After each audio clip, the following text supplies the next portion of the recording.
derrama. Oséias Oliveira.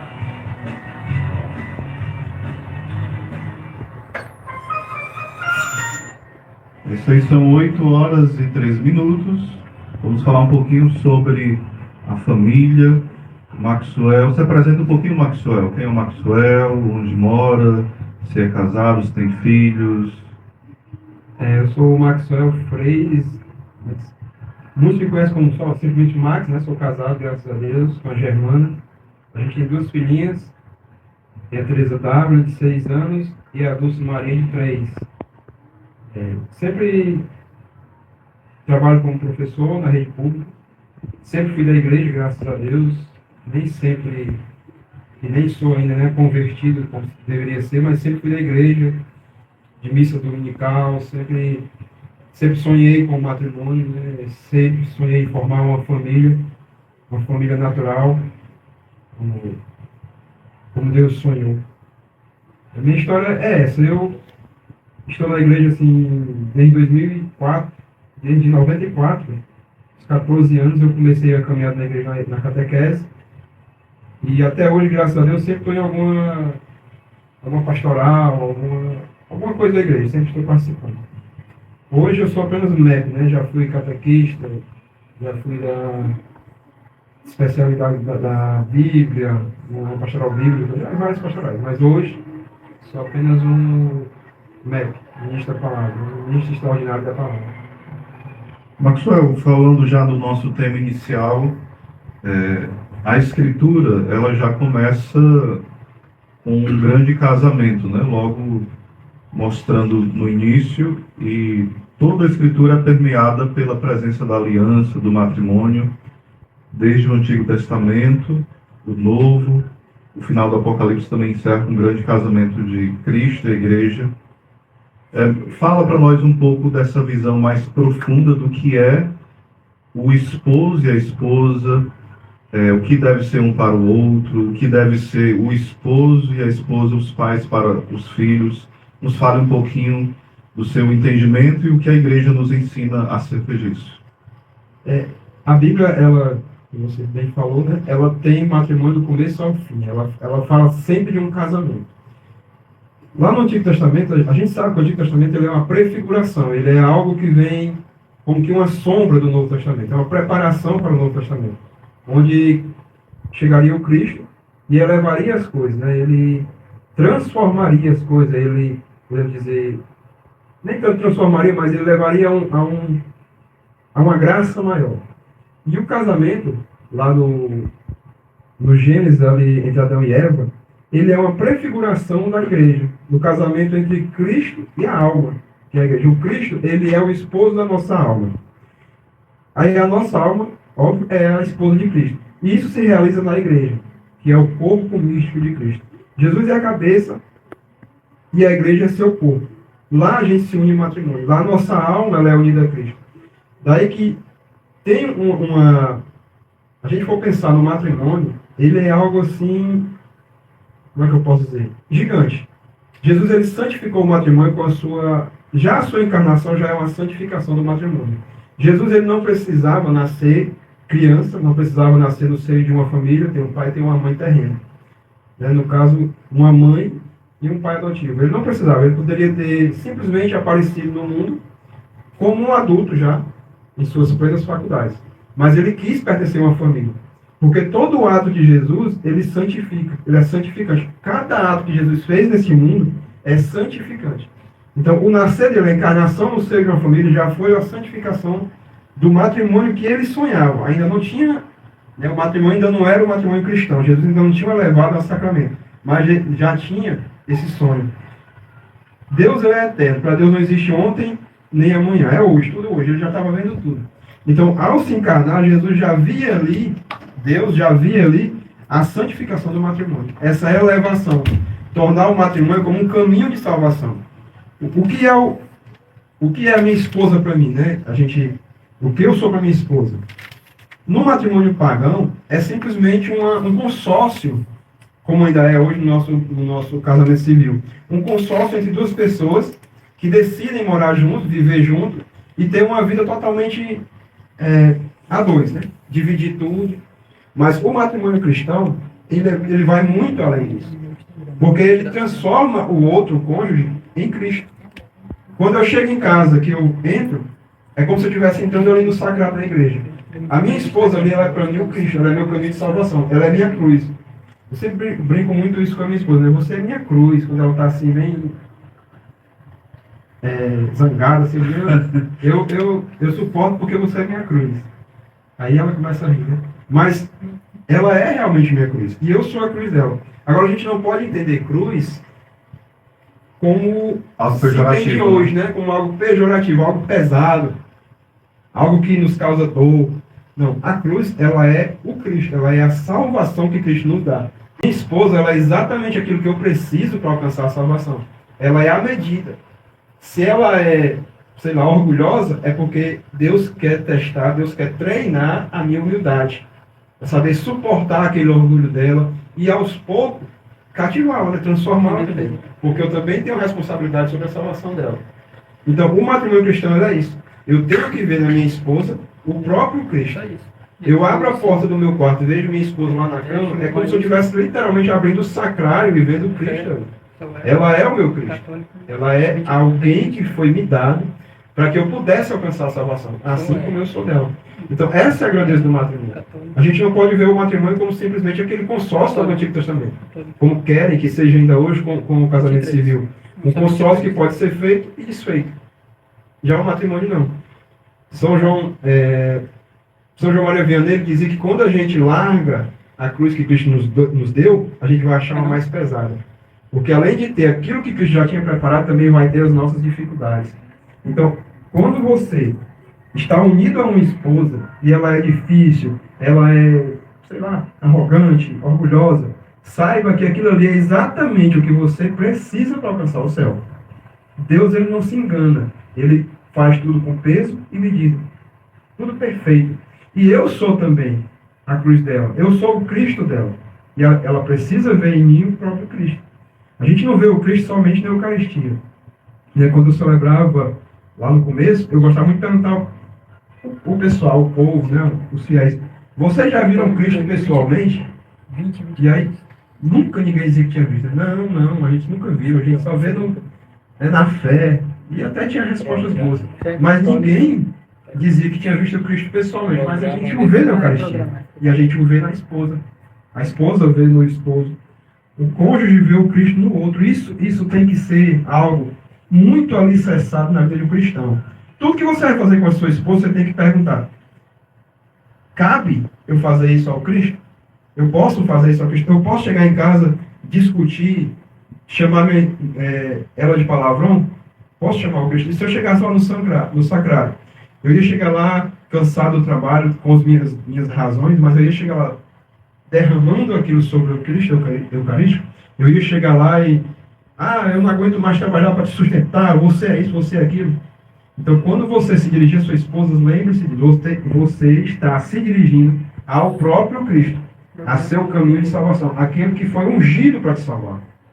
Eu estava, com certa vez, pregando para os casais, né? Aí eu estava explicando aquela passagem, era no período da Páscoa, onde Cristo ressuscitado aparece para Maria Madalena e ela apenas vê um jardineiro. Ela acha que é um jardineiro, que não é Jesus. Aí eu fui descendo na realidade dos casais, né? Eu falei assim: quantas vezes você olha para o seu marido e no lugar de você ver Cristo ressuscitado, você apenas enxerga apenas um jardineiro, né? E você não consegue enxergar de fato a ressurreição dele. E aí daí depois virou assim, eles meditaram um pouco sobre isso, porque eu fui aprofundando, e depois virou uma brincadeira: é por isso que tu só me chama de jardineiro, né? Aí virou uma brincadeira porque alguns também tinham um jardim em casa. Mas de fato é isso, muitas vezes nós vemos apenas de uma forma naturalista o matrimônio. E por isso ele se desgasta, a pessoa: não estou sentindo mais nada, então não vou deixar, não estou sentindo mais aquela emoção, aquela paixão. Se eu parei de amar, é bom ser sincero e vamos partir para outra, né? É uma visão muito naturalista e sentimentalista do matrimônio, é uma visão pagã, de fato, né? O Padre Pio, São Pio de Pietrelcina, quando ele teve uma das suas primeiras bilocações, ele viu, teve uma visão muito profunda, onde ele viu uma criança nascendo e uma pessoa morrendo naquele mesmo momento. E aquela criança, a Santíssima Virgem falava para ele que ela ia ser a filha dele espiritual. E aconteceu o quê? Que depois de alguns anos, aquela jovem procurou ele, aliás, procurou se confessar lá em Roma, e quem estava no confessionário, quem era? Padre Pio. Só que não tinha. Depois que foram procurar um padre para se confessar, não tinha ninguém no confessionário. O Padre Pio tinha bilocado, né? Quando ela procurou conhecer o Padre Pio, que estava muito famoso, aí ele falou: eu já te conheço, eu te vi nascendo. Ela: como? Eu te conheço porque você se aconselhou comigo sobre a Santíssima Trindade, tirando dúvidas lá em Roma. Nossa Senhora te deu como filha, você é minha filha. Ah, então devo ser freira? Não, você deve se casar, mas você deve ser obediente, porque eu vou dirigir a sua alma para a santidade. Ou seja, e ela se casou, e Padre Pio foi formando ela numa vida de santidade. Ou seja, às vezes tem a noção de que o santo só é aquela pessoa que vai ser padre, ser monge, né? Ser freira, carmelita, enclausurado, cartucho, bispo. Mas a gente tem vários exemplos de homens e mulheres, como os pais de Santa Teresinha, a Beata Cochita e vários outros que eram grandes místicos e eram casados, né, Maxon? Com certeza, né? Santa Isabel da Hungria, Santa Isabel de Portugal, por exemplo, santa e foi casada, né? E tem até um livro aí que fala só sobre santos casados, né? Não sei se eu posso falar que o nome do... Pode ser. É a Biblioteca Católica, né? Que fala só sobre santos casados. E pensando lá no jardineiro, né? Do Cristo, ali tem uma profundidade muito grande também, porque o jardineiro é alguém que trabalha, é alguém que cultiva, é alguém que, de certa forma, dá a vida, né? Dá a vida àquelas plantas. Mas ali, ela estava vendo ele só como alguém humano. Né? A gente faz isso mesmo no matrimônio. Ali era o Cristo enquanto humano. Era só o que ela conseguia ver. Ela não conseguia ainda ter os olhos da fé. E é como você disse, no matrimônio a gente faz isso. A gente vê aquele cônjuge que trabalha, que dá a vida, que traz o alimento para casa, que é o jardineiro, né? Alguém que trabalha, alguém que alimenta a família, mas a gente não consegue ver essa parte espiritual. A gente ainda tem isso muito reduzido, porque a gente está muito preso num mundo materialista, onde, eu ia dizer, mas é o demônio que tenta, com todas as suas forças, destruir a família. Então ele faz com que a gente tenha apenas uma visão materialista. A família é uma invenção humana. Então, se o humano inventou, ele também pode destruir, pode desmanchar e construir outro, e assim por diante. Aí gera o quê? Divórcios sobre divórcios, e como você falou, a pessoa diz: eu não amo mais, é melhor ser sincero e separar. Mas no mundo espiritual não é assim. O amor não é um sentimento, não é algo que você simplesmente sente, não é um sentimentalismo. O amor, como diz Santa Teresa d'Ávila, ele é uma decisão, é uma decisão decidida, é algo que eu decido. Eu vou amar minha esposa. Como é que eu vou amar ela? É sentindo aquele fogo, aquela paixão? Não, é eu viver por ela. Viver em prol dela. Santo Agostinho dizia que o amor a Deus, ele não acontece diretamente a Deus. É o único amor que você precisa de outros para ir a Ele. Como é que eu amo a Deus? É amando a minha esposa. Como é o maior dos mandamentos? Amar a Deus e ao próximo. Esse é o amor que Deus quer. Eu tenho que amar a minha esposa por amor a Deus. Então não é só enquanto aquela paixão queima. Mesmo depois, quando vier aquela, podemos dizer assim, uma noite escura, né, como os santos vivem na fé, os maridos, os esposos também vivem no matrimônio. Quando vier, eu tenho que ter aquela decisão. Ela é a minha esposa. Eu não posso deixar, eu não posso abandonar a minha cruz, porque vai vir algo mais pesado. Se eu abandono minha cruz, a maioria, muitos fazem isso, depois vão pegar outra esposa, né? E o que vai acontecer? Vai viver uma vida em pecado grave, vai correr um risco seríssimo de condenar-se ao inferno e de condenar a esposa também, e os filhos, porque o pai, ele representa literalmente Deus Pai para seus filhos. Ele é ali. Por que Deus quis São José naquela família sagrada, naquela família santa? Porque ele era o representante de Deus para o Cristo. Olha, o próprio Cristo, Jesus, que é Deus, ele quis ter um representante de Deus para ele. São José ele fez esse papel. Daí a grandeza de São José. Ele representou o próprio Deus Pai para o Cristo. E eu, como pai, eu represento Deus Pai para meus filhos. Eu represento o Cristo para minha esposa e o Deus Pai para as minhas filhas. E o nosso amor é o Espírito Santo. Olha a grandeza que tem dentro de uma família. Toda a Santíssima Trindade está ali. O Pai representa o Pai, com P maiúsculo, né? Para a esposa, ele já representa o Cristo, aquele que foi ungido para salvar a esposa. A esposa, Cristo foi ungido para nos salvar. Cristo se fez carne para nos salvar. Cristo sofreu toda a sua paixão, todos os seus atos.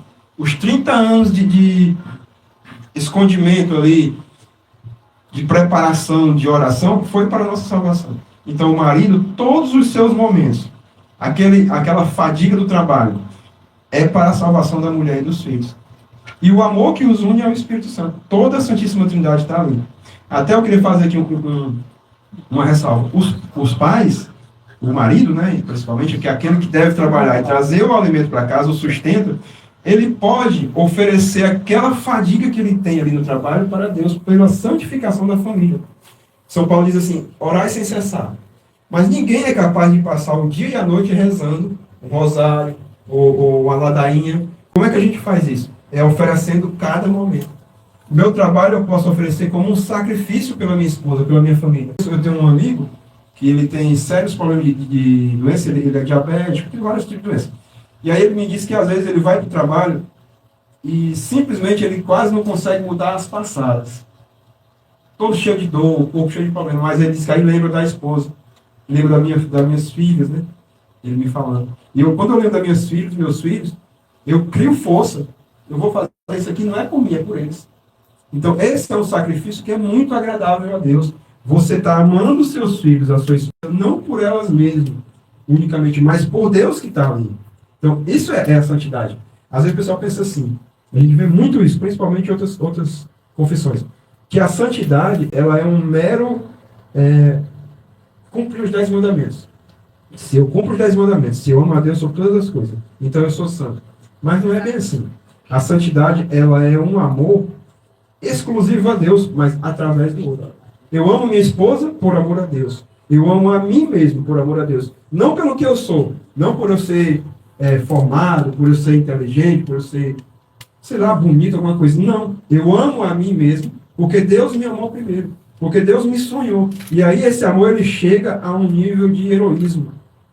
Eu amo a minha esposa não porque ela tem um corpo bonito, não porque ela é uma ótima cozinheira, mas porque ela é Deus para mim. Então eu amo ela em Deus. Essa é a santidade. É a gente buscar o amor perfeito. Aquilo que Deus sonhou. Nós, enquanto cristãos, principalmente nós católicos, que temos a graça de um matrimônio que é um sacramento, Jesus o tornou sacramento, o elevou, o fez. Nada pode destruir o matrimônio, apenas a morte. O próprio Cristo disse isso, né? Nada pode destruir. Não existe divórcio para um católico. Nós temos que ter essa firmeza de que o matrimônio, o meu matrimônio, é meu caminho de salvação. O padre tem o caminho de salvação dele. É ele ter virtudes enquanto ele é padre. O que é o pai de família também tem que ser virtuoso na sua família. O que é uma virtude? Qual é a virtude da mão? Ela pegar bem, segurar bem, trabalhar, né? Se eu perco aqui um dedo, eu já não vou conseguir segurar essas coisas com perfeição. Então minha mão já não vai ser virtuosa. Qual é a virtude de um esposo? É ele amar a esposa e gerir a casa. É ele levar o alimento. É ele cuidar dos filhos. Educar os filhos com a mulher, com a esposa. Educá-los. Gerá-los para Deus. A gente não pode viver num mundo materialista. Nós não somos marxistas, nós somos católicos. Embora queiram unir, né? Muitas correntes queiram fazer do marxismo com que uma filosofia católica, mas isso é falso. É uma cilada demoníaca. Nós não somos marxistas, nós não somos materialistas. Nós temos uma outra visão. Nós vivemos aqui, passamos nossas dificuldades, passamos por tudo isso nesse mundo porque a gente tem um objetivo maior. A gente sabe que tem um lugar maior. A gente sabe que aqui acaba. Isso aqui passa. Mas eu não passo.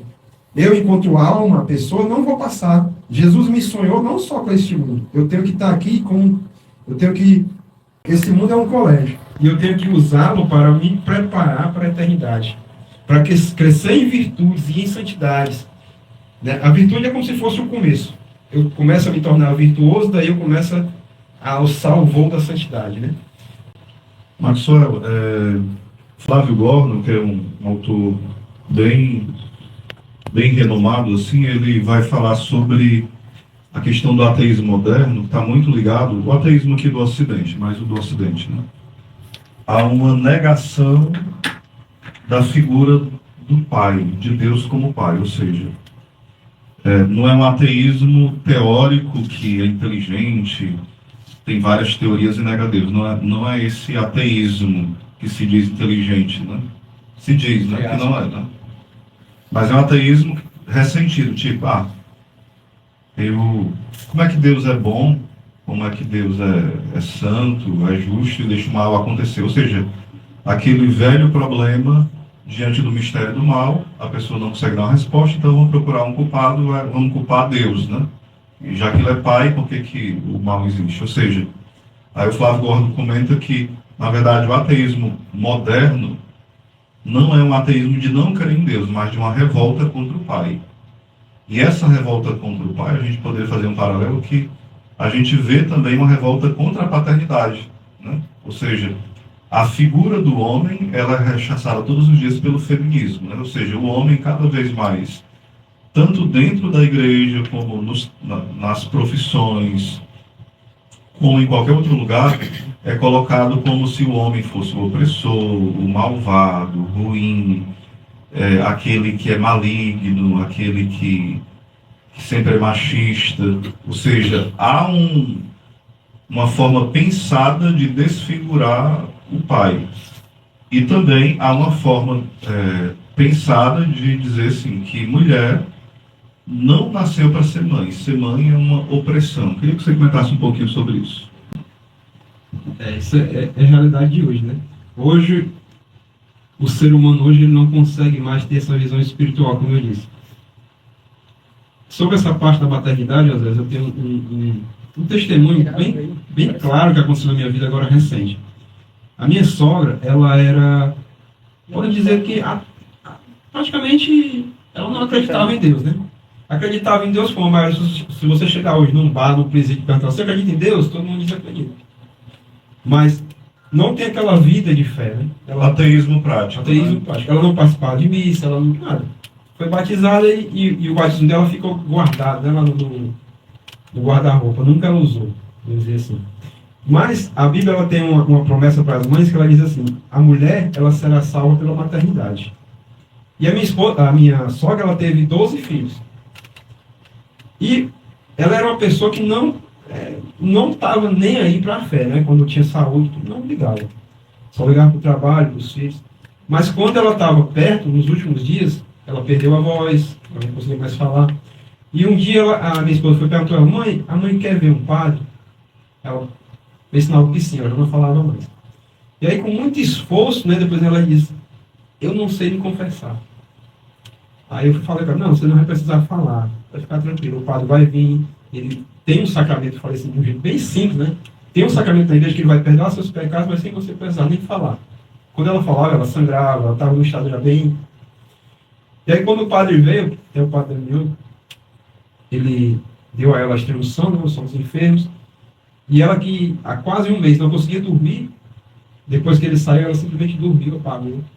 Depois, quando ela acordou, dormiu de umas 10 horas até as 4 da tarde, acordou falando, tranquilamente, falou da felicidade que tinha, está se sentindo leve, como se tivesse algo tinha acontecido com ela. Ela disse assim: aconteceu alguma coisa, que eu estou muito leve. E aí, no outro dia, ela faleceu. Então, essa promessa, ao meu ver, ela se cumpriu. Aquela mulher que teve 12 filhos, que lutou a vida inteira, que o marido abandonou, e que criou os filhos, sofrendo, né? Os filhos dela, alguns causaram muita dor a ela, mas ela conseguiu criar todos. E qual foi a recompensa dela? É o céu. Aquela promessa se cumpriu. A mulher, ela é, em sua essência, eu acho que aquilo que tem de mais belo e de mais profundo na mulher é a maternidade. A mulher nasceu para ser mãe. Ela nasceu para gerar.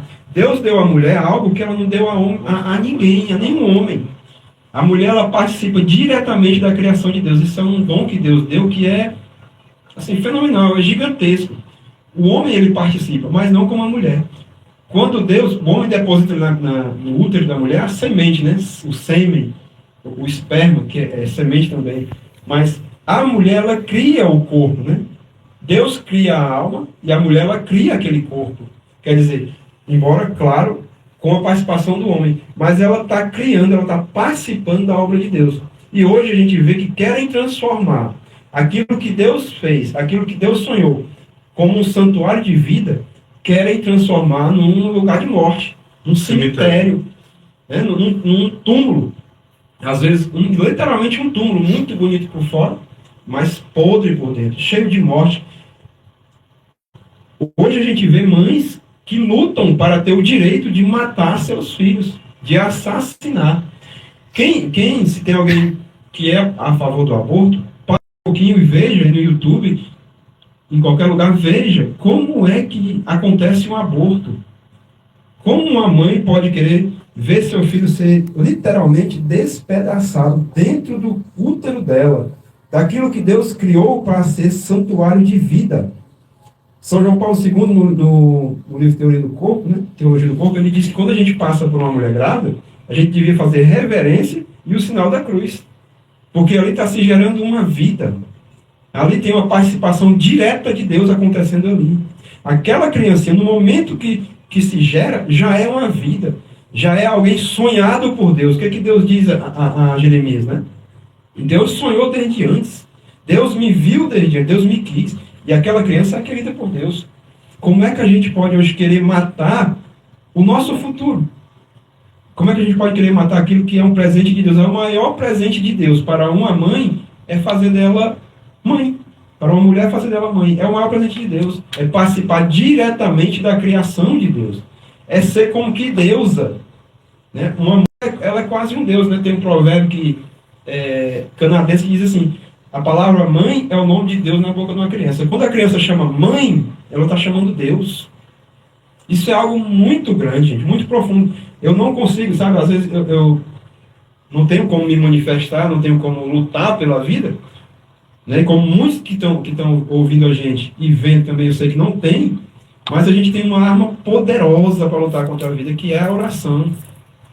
Gente, dobre seu joelho, reze, peça a Deus para que as jovens, as mulheres entendam a graça da maternidade, a graça do matrimônio. Rezem para que o aborto não seja aprovado jamais no nosso país. Né? Que a gente vê Satanás lutando com todas as forças. Não pense que quem luta para aprovar o aborto são os políticos, são os magistrados. Não, é Satanás.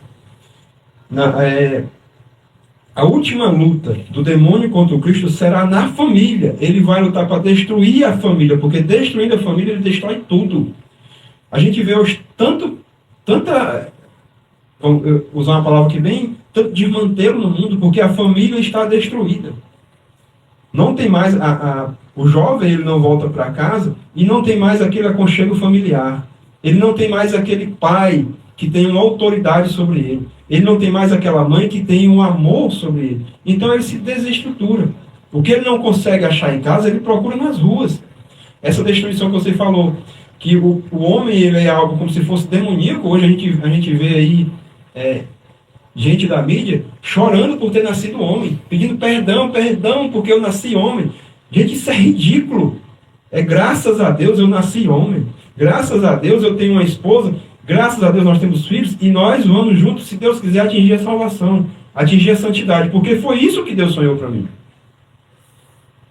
De fato é isso mesmo, Maxwell. É interessante que a questão da política como instrumento de morte, infelizmente, tem acontecido demais a nível mundial, né? E no Brasil não é diferente.